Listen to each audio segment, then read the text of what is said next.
want to talk about how we are all entering a more interconnected world. As we are entering this digital revolution, we are now experiencing something different. We are going through getting things to us now.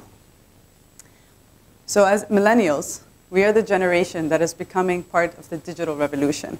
What we can do on our phones, what we can do on our laptops, was never done before.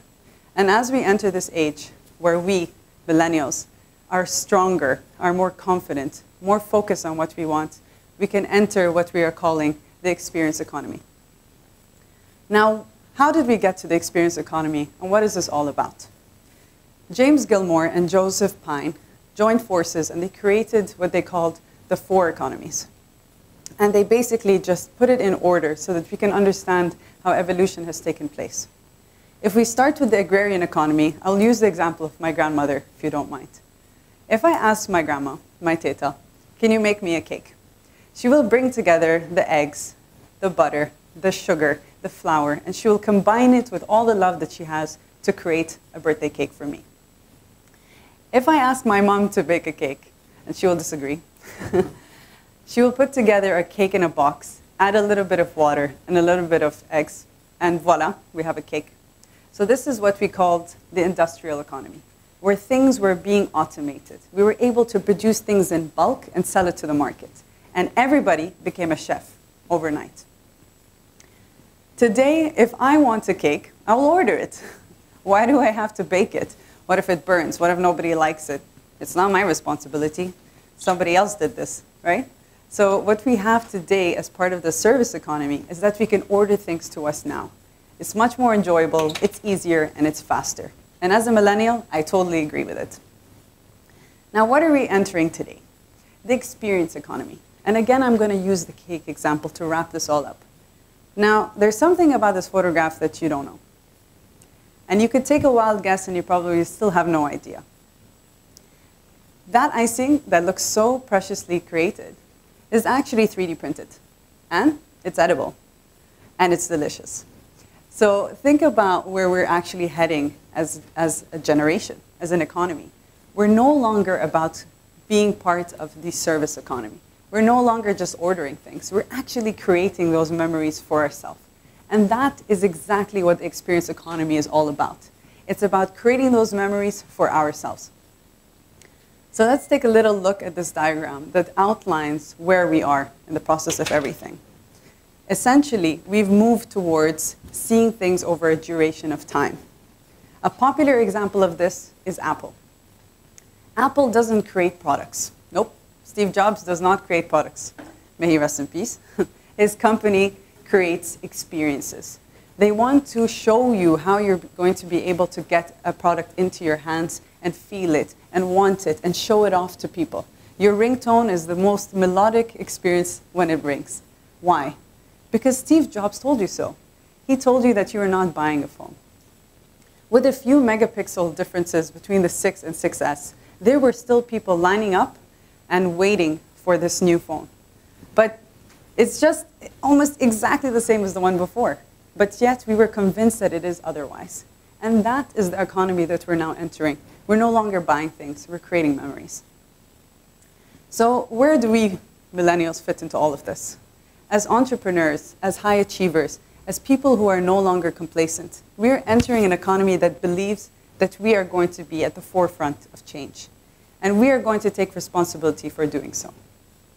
Now, as we talk about the startup ecosystem, we will now decide whether or not it is for us. So that's why I put a warning label. Entrepreneurs are very famous for saying, I want to be my own boss. I want to do it myself. I don't want to report to no one. But if you think about it, you're actually reporting to many more than just to yourself. You're reporting to everyone. Your customers, who today could be one person, maybe in the future 1,500, maybe 10,000, maybe 100,000. You're reporting to all these people who put the responsibility on you to represent yourself and your brand. And as you get bigger, the pressure rises. And that is the beauty of entrepreneurship. It's a roller coaster ride. There is ups and there is downs. But if you're willing to go and embark on this journey, then I encourage you. I encourage all of the millennials and all of the change makers in the world to do so. Now, today, my talk is going to be about pressurized cabins for premature babies, incubators. I'm kidding, by the way. That's not what I'm going to be talking about. I'll be talking about the other type of incubators, the incubators for entrepreneurs. Now, to begin with, I won't jump into the model straight away because I want to talk about my heat of warning earlier. If you are an ambitious person and you want to create your own thing, you want to try a startup, why not? Life is short, and I wouldn't waste it away if I was going to try something for myself. But I would definitely encourage people out here, as being somebody who used to be a part of Startup Weekend, I would encourage people to try these types of things. Go into a hackathon. What are you going to lose? You're going to meet cool people. You're going to learn about your new idea, and you're going to get it tested and validated before you take it very seriously. And those are things that you can pat yourself on the back for, because you would have made a difference, not just to others, but to yourself, by taking your idea to the next level. Now, where do entrepreneurs who have tested these types of ideas go? If you're just ready, you want to spark that creativity, you want to enter the ecosystem, and you know you're capable, you would enter one of these two things. The first one is what we call co-working spaces. A co-working space is essentially a startup place where a lot of other entrepreneurs congregate and they test their ideas in a place where people accept them for who they are. And the way that it works, an example of this locally is Astrolabs. Astrolabs operates on a membership model. You come in, you put down a little bit of money, just like rent, and you get a space to work from and you get to access all of their resources. And they tell you that being part of this ecosystem, they will make you shine. Another example of this is WeWork. WeWork is an example of an incubator co-working space that operates out of San Francisco, London, New York, and is still operating and scaling to other parts of the world. Now, what do you really need as an entrepreneur? A desk, maybe Wi-Fi, maybe a battery outlet. That's pretty much it, right? So if I'm to tell you that Maslow's hierarchy of needs has expanded, it's only for these two things, Wi-Fi and a battery outlet. And you could pretty much set up from anywhere. A Caribou, a Costa, a Starbucks, and you probably won't go up to the next person unless you really need their charger. But hey, it's a starting point. And that's when you really test to see, are you interested in entering the ecosystem, and how willing are you to work after your working hours? Sorry, tongue twister. So I also want to share with you a personal story. As I was entering the incubator of which I originally started, I started to discover that I wanted to work in other spaces as well. So I came across something called Pandora Hub. Pandora Hub is essentially a week program where you test out an idea, any idea that you want. And it's in the most exotic location in the world. Anywhere where it's exotic, they take you. And each year it changes. So this year I was able to go to Bali. And what I was able to experience there was a completely different setting. I was able to take my idea to a completely different level with people I had never met before. And now I can say I have a network of individuals who are like-minded and exist all over the world. And it makes me feel good because I can reach out to someone in Barcelona. I can reach out to someone in Argentina, in Venezuela, in America. And I can call them and say, hey, this is my idea and this is how I've gone so far. And that's the power of these types of interconnected places. They don't only exist in your communities, they exist everywhere, all over the world. So let's jump over to incubator models that exist for accelerators and corporate internal examples. Two of which I will speak about, the first one being tech-related. So the technology spaces that are run like Samsung's Global Innovation Center. What they aim to do is go out into the community and ask technology startups to come and present their ideas. And the idea behind it is that we can actually test out an idea and see if we can get acquired and get funding from some of these big corporations. It's a very safe option, and you won't lose anything by doing it. The second is L'Oreal Brandstorm. I think most of you are quite familiar with this one.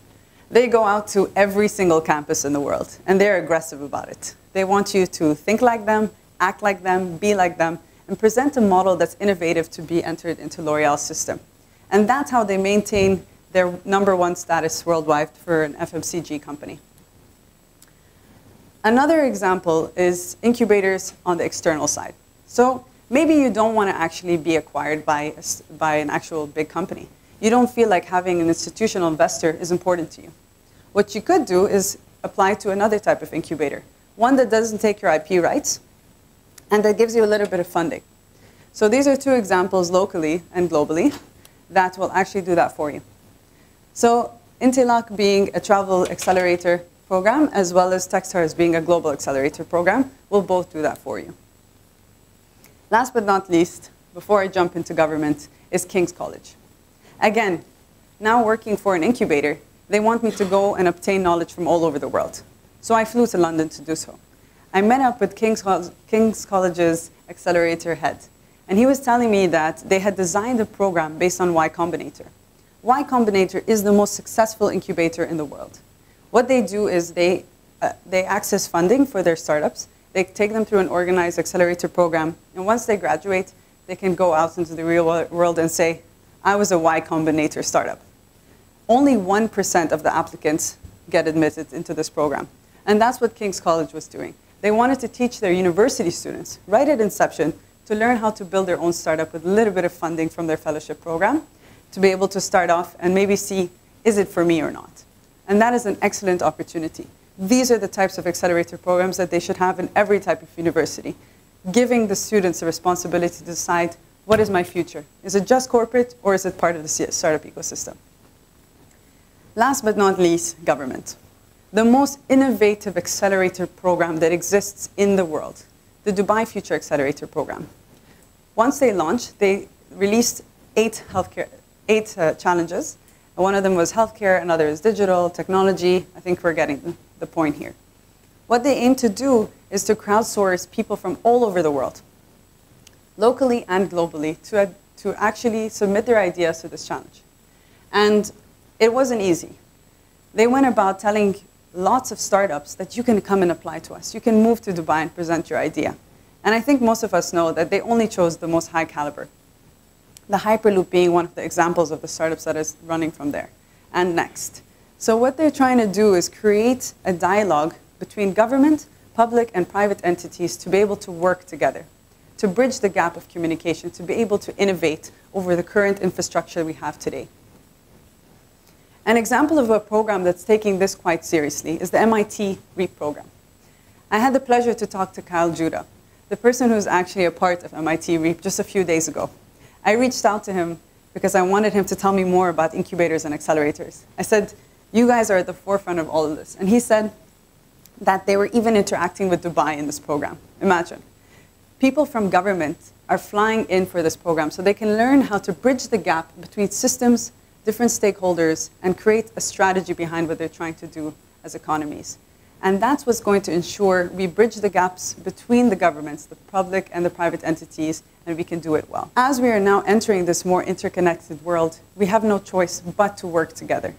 And that's what's going to be a part of our future as the experience economy.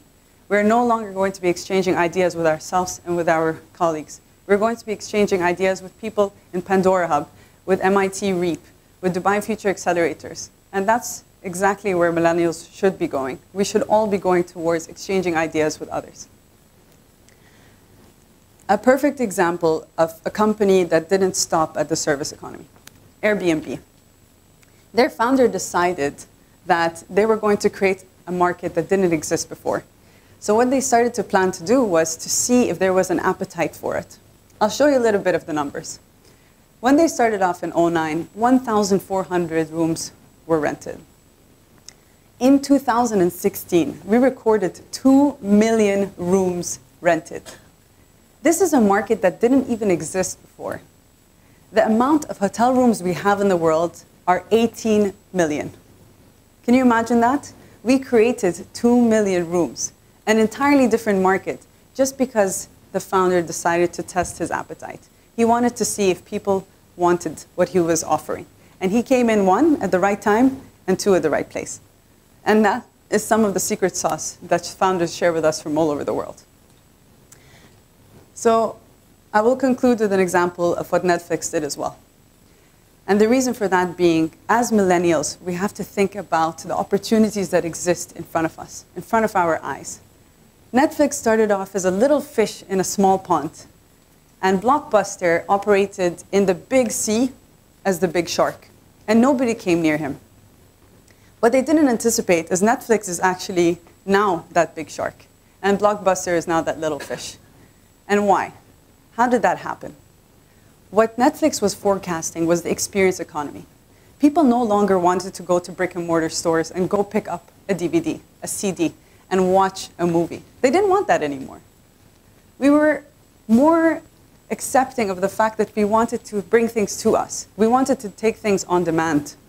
So a company like Netflix was a part of the service economy, while Blockbuster remained in the industrial economy. So now it's up to you guys to decide what your future is going to look like. Are you going to be a part of the experience economy? Are you, as millennials, going to take a chance and move forward from where you are today? Are you ready to enter the experience economy? I want to end my presentation with a quote from Sheikh Mohammed bin Rashid Al Maktoum. He said, "We implement what we plan, and we plan to execute, not to theorize." The role of our country is to accelerate our pace of development.